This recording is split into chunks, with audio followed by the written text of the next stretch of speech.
சந்தோஷமாக இருக்க முடியும். பிள்ளைகளே, சங்கடப்படக்கூடாது, சந்தோஷமா இருக்க முடியும். எந்த மனிதனும், எந்த மனுஷியும், எந்த தவறான பழக்கமும், எந்த வியாதியும் அவரை தடுத்து நிறுத்த முடியவே முடியாது.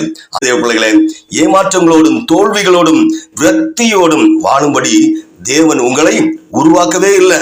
பிரச்சனைகளில் தோற்றவர்களாய், எப்படி பிரச்சனைகளில் தோற்றவர்களாய், ஏமாற்றம் அடைந்தவர்களாய், எப்படி ஏமாற்றப்பட்டவர்களாய், ஏமாற்றம் அடைந்தவர்களாக, ஊக்கம் இழந்தவர்களாக, பலன் இழந்தவர்களாக, வாழ்க்கையை இழுத்து இழுத்து அழுந்தி போய் நடக்கும்படி அவர் உங்களை ஏசப்பா ரட்சிக்கவே இல்லை. அவர் உங்கள் தேவன். யார்? ஏசப்பா நம்ம தேவன். அவர் நம் தேவன். சந்தோஷமாய் நாம் வாழும்படி இந்த நாளை ஒரு ஈவாக இந்த நாளை அவர் உங்களுக்கு கொடுத்திருக்கிறார். அல்லேலூயா. ஆகையால் இந்த வாழ்க்கையை முழுமையான சந்தோஷத்துடன் வாழுங்கள் தேவ பிள்ளைகளே. எத்தனையோ பேருக்கு இந்த வாழ்க்கை முழுமையா அனுபவிக்க முடியல நம்ம கூட உள்ளவங்களுக்கு. ஆனா நம்மளுக்கு இந்த நாளை தந்திருக்காங்களே, ஆண்டவர் உயிரோடு வச்சிருக்காங்களே.